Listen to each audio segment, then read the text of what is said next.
Arang TVRI masih bersama dengan Profesor Nasaruddin Umar, Menteri Agama Republik Indonesia, yang juga kemarin juga menjadi sorotan Menteri dengan kinerja terbaik dari 5 lembaga survei dengan kinerja yang paling memuaskan. Selamat sekali lagi Prof. Ini sorotan dan juga harapan publik jatuh kepada Anda tentunya dengan kinerja yang terbaik, dengan terobosan-terobosan. Kita tunggu terobosan-terobosan terbaru dari Pak Menteri selanjutnya, kira-kira. Ya, terima kasih. Ya.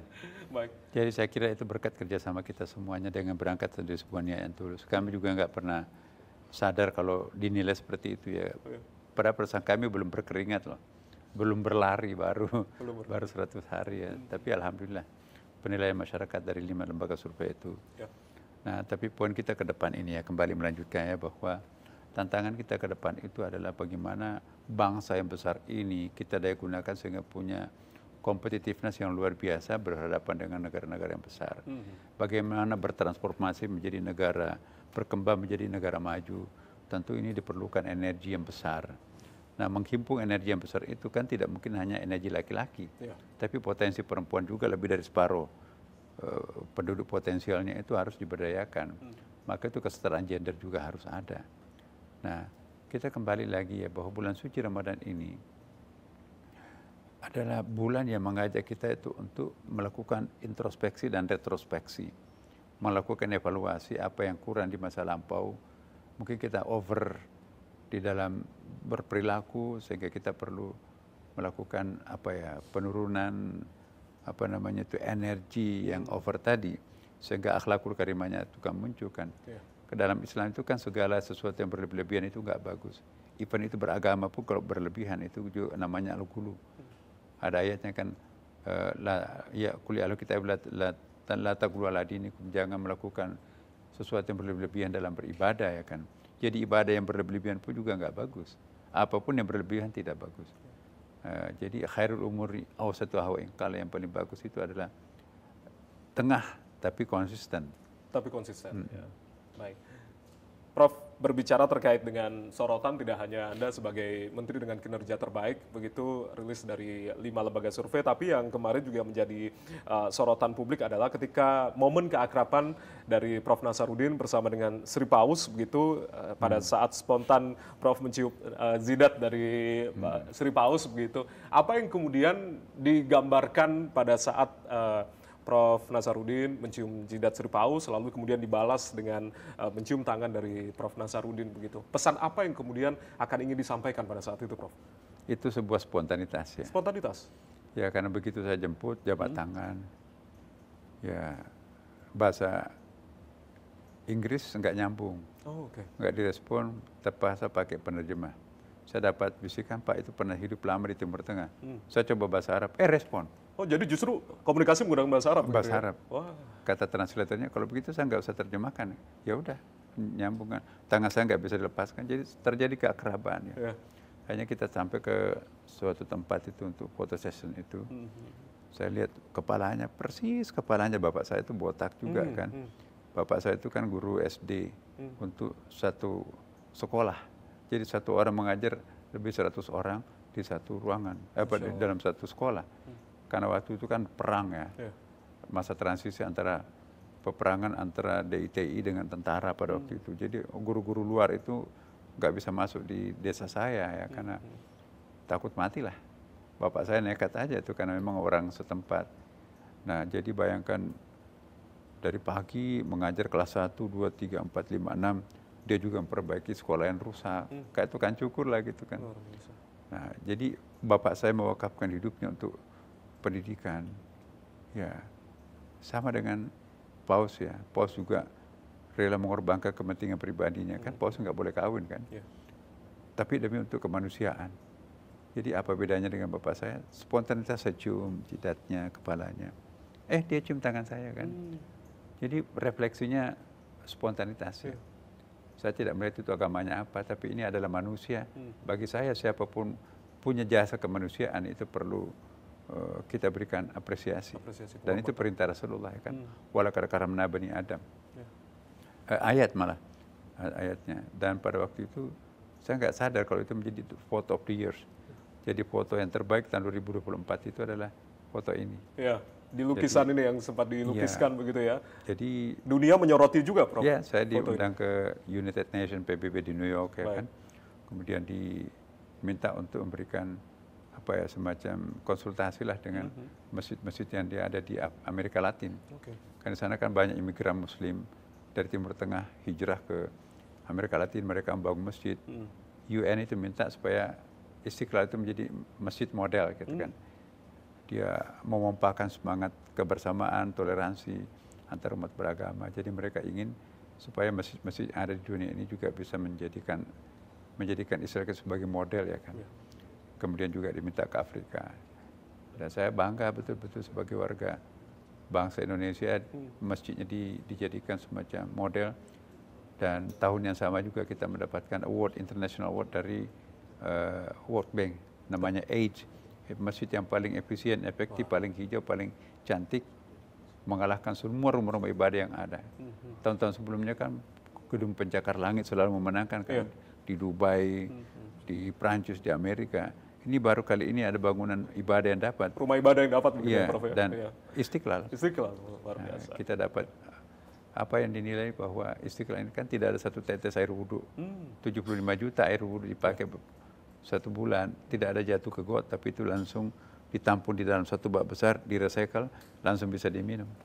Masya Allah. Ya, kemudian ini lampu ini, energi ini sekitar 38% itu kita menggunakan energi solar system matahari kan. Dan solar system itu wakaf dari masyarakat. Nah, kemudian juga sampah. Di sini kita tidak membuang sampah. Ada pengolahan sampah di pabrik ya. Plastiknya dipres, bernilai uang lagi kan. Bahkan kotoran manusia pun juga tidak dibuang di sini, tapi dijadikan semacam energi, yaitu dipakai masak, kemudian kotorannya dijadikan pupuk, bernilai uang lagi kan. Jadi masjid kita ini betul-betul mendapatkan apresiasi internasional. Dengan konsep eco-green-nya yang diusung oleh Masjid Istiqlal. Dan inilah masjid dianggap paling representatif untuk dijadikan model ya kan. Ada model toleransinya di dalam, karena di sini ada dialog antar umat beragama, di sini ada gym center ya. Gym itu pusat kebugaran di sini ada. Jadi lantai basement itu kesehatan fisik, lantai 2-nya itu adalah kecerdasan intelektual, lantai utama masjid itu kecerdasan spiritualnya. Luar biasa. Nah, di sini juga ada business centernya, kemudian juga pusat kebugarannya, kemudian juga ada pendidikan kader ulamanya. Dan ini menarik, saya ingin sampaikan bahwa pendidikan kader ulama 6 bulan di training mengambil mata kuliah di Amerika, 6 bulan juga di Al-Azhar. Dan itu jasanya nanti PhD, doktor ya kan. Karena kita kerjasama dengan Universitas PTQ, Harvard Seminar International di Amerika, kemudian UCLA, ya, California University, ya. Itu mahasiswa kita sekarang sedang kuliah di Amerika ini. Luar biasa. Dan sebagiannya lagi masih kuliah di Al-Azhar. Jadi kuliah di 3 negara kan, Indonesia, Amerika, dan Mesir. Berarti bahasanya itu dua-duanya, bahasa Arab, bahasa Inggris itu paralel.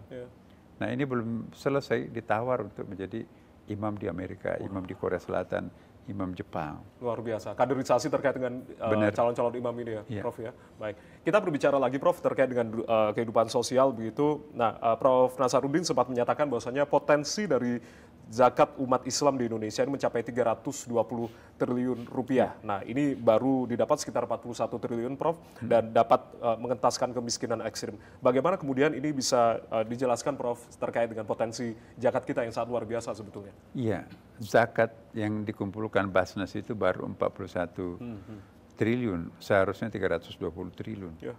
Ini kita ukur berapa tabungan, baik dalam bentuk tabungan biasa maupun tabungan deposito, orang yang berKTP Islam di bank-bank. Itu kalau kita akumulasikan, maka seharusnya kita memperoleh zakat mal itu 230 triliun, 200 triliun lah. Ya. Terus yang kita peroleh hanya 41 ya. Jadi mestinya 320 kalau maksimum. Anggaplah misalnya paling bisanya kita capai itu 200 triliun, itu kan lumayan. Kemiskinan mutlak kita itu ada sekitar 2 juta orang. Dan itu membutuhkan kalau biayanya orang miskin itu sekitar 600.000 per bulan ya. Kalau kita kasih orang miskin mutlak itu 6.000 per bulan, itu sudah bisa hidup tuh. Nah, dikalikan berarti separuh Basnas itu sudah mampu membiayai kemiskinan mutlak. Nah, maka itu kemarin kami rapat dengan Bapak Presiden. Pak Presiden itu akan memberikan suatu bangunan yang megah di tengah kota Jakarta, ya, untuk mengumpulkan Badan Wakaf Indonesia. Potensi wakaf itu 178 triliun per tahun. 178 Wakaf triliun. 320 triliun per tahun. Belum lagi infak, sedekah, jariah, hibah, wasiat, usyur, humus, luqata, apalagi yang kecil-kecil itu seperti dam, jizya, pajak ya, dan seterusnya. Ada 27 pundi-pundi itu nanti akan dikumpulkan di situ dalam satu pusat yang kita beri nama itu LPDU ya, Lembaga Pemberdayaan Dana Umat. Insya Allah Presiden sudah merestui dan mudah-mudahan nanti akan terakumulasi dana yang sedemikian besar dari umat Islam kan paling besar kan. Dan tentu juga umat-umat lain juga punya charity-nya masing-masing. Dana umat itu, apakah itu umat Islam, Katolik, Protestan, Hindu, Buddha, itu kalau masing-masing mengumpulkan dana untuk umatnya, maka itu sangat-sangat besar manfaatnya. Jadi jangan hanya negara yang membiayai masyarakatnya, masyarakat juga bisa membiayai dirinya sendiri dengan mengumpulkan dana itu sendiri. Nah, ini yang kita harapkan ke depan. Kemudian potensi-potensi umat yang lain yang tidak dalam bentuk pendanaan, tapi itu bisa berkontribusi seperti siklus kehidupan keagamaan kita kan. Dalam masyarakat Islam itu, apalagi masyarakat Betawi kan, hamil 4 bulan ada upacaranya, hamil 7 bulan juga ada upacaranya, makan-makan itu kan, lahir lagi ada upacaranya, pemberian nama ada upacaranya, akikah ada upacaranya, itu makan tuh kan 2 ekor kambing tuh. Kemudian juga pelamaran ada makanannya, pengantinan walimahnya ada makan. Dan lahir lagi. Jadi belum lagi keagamaan lain, misalnya ini zakat fitrah besok. Kita tadi sudah menyelenggarakan Idul Fitr, ya kan? Berarti kan tumbangan berupa karbohidrat. Wajib hukumnya untuk memberikan sumbangan zakat fitrah. Makanan pokok kita di sini kan beras ya. Tapi nanti the next bulan akan datang, itu kita akan merayakan Hari Raya Idul Adha. Itu sumbangannya dalam bentuk protein, daging kan. Jadi hari ini karbohidrat, nanti akan datang itu protein. Karbohidrat plus protein itu akan melahirkan insan kamil, manusia sehat ya kan. Nah, puasa ada bulan Ramadan, buka bersama. Jadi siklus keagamaan itu sebetulnya berkontribusi untuk pemberian gizi umat juga. Ya, ada banjir, rebutan itu untuk menampung saudara-saudaranya yang kebanjiran. Ya. Ada longsor, rebutan orang-orang di kampung itu untuk menyelamatkan mereka. Ada dapur umum, itu kalau negara semua yang biaya itu keberatan negara itu. Tapi ini kan partisipasi masyarakat itu luar biasa. Maka itu Indonesia itu dinobatkan negara yang paling aktif bersedekah. Dermawan, paling dermawan juga. Begitu negara paling dermawan itu adalah Indonesia itu kan. Nah, itulah satu kebanggaan kita. Seharusnya banyak orang mati kelaparan di Indonesia. Kalau kita lihat berapa bantuan pemerintah kepada fakir miskin mutlak, seharusnya ada yang mati, banyak meninggal. Tapi kok nggak terjadi? Itu karena partisipasi masyarakat terhadap saudaranya sendiri. Dalam bentuk zakat fitrah, dalam bentuk zakat mal, kemudian juga dalam bentuk persahabatan, mempekerjakan mereka. Jadi solidaritas masyarakat ini juga itu cara yang paling efektif untuk memberantas kemiskinan. Ya, kemiskinan kan bertingkat-tingkat itu kan. Ada kemiskinan yang cocok diberikan ikan langsung, ada yang lebih tepat dikasih pancing, ada yang lebih tepat dikasih perahu, ya kan. Ada kemiskinan kultural, memang budayanya miskin kok. Dia punya akal yang kuat, otot yang bagus, tapi nggak dipakai berdagang, nggak dipakai produktif, dia pakai tidur, karena orang tua yang biayakan. Jadi ini budaya ini harus dituntaskan juga. Artinya tidak hanya komitmen dari pemerintah sendiri, tapi komitmen kita kesadaran masyarakat. Kesadaran masyarakat untuk kemudian ada kemiskinan struktural. Otaknya bagus, ototnya bagus, tapi nggak ada modalnya. Bank bukan bankable ya kan. Bagaimana bisa bankable? KTP-nya pun juga nggak ada, kartu rumah tangganya nggak ada. Akhirnya jatuhnya memikul barang di karung di Tanjung Priuk gitu. Ya. Ongkosnya di bawah upah minimum. Padahal dia pintar ototnya, pintar otaknya. yaitu saya istilahkan itu adalah kemiskinan struktural. Kemiskinan Jadi struktural. mungkin perlu kita menjangkau mereka. Ini kita bersyukur Pak Prabowo ini sekarang ini sangat-sangat komprehensif memberikan pandangan terhadap pemberdayaan masyarakat. Ada lagi kemiskinan natural, Apa itu, Pak? terpaksa. Terpaksa. Gempa bumi, kebakaran, banjir, miskin sementara itu. Tapi nanti kan masih ada modalnya yang lain di luar ya kan. Nah, 3 jenis kemiskinan ini perlu segera dicarikan penyelesaiannya. Dan Islam itu seperti itu. Jadi Islam ini punya cara untuk mengatasi berbagai macam problem sosial. Nah, saya kira agama lain juga sama ya. Nah, jadi kekuatan agama itu sangat-sangat penting untuk menciptakan suatu kekuatan masyarakat. Tidak boleh hanya negara saja, tapi masyarakat pun juga harus memberdayakan dirinya sendiri. Nah, salah satu faktor yang sangat penting dalam pemberdayaan masyarakat itu adalah partisipasi agama itu. Maka itu kekuatan keagamaan di Indonesia bukan hanya sebagai penjaga kerukunan, tetapi juga pemotivasi umat untuk bekerja giat ya kan. Kan ada banyak ayatnya tuh. Faqul i'malu fasarallahu malakum. Berkaryalah, Tuhan nanti akan memberikan menunjukkan hasil karyanya. Baik. Sangat luar biasa apa yang kemudian yang disampaikan oleh Prof. Nasaruddin. Kita masih memiliki satu segmen lagi untuk kemudian nanti ada pertanyaan yang harus dijawab oleh Prof. Nasaruddin dengan cepat begitu. Ada 2 pilihan, kemungkinan harus dipilih salah satunya yang paling begitu. Usai jeda kita akan kembali. Tetaplah bersama kami, masih bersama dengan Arah Angin TVRI Spesial dengan Menteri Agama Republik Indonesia.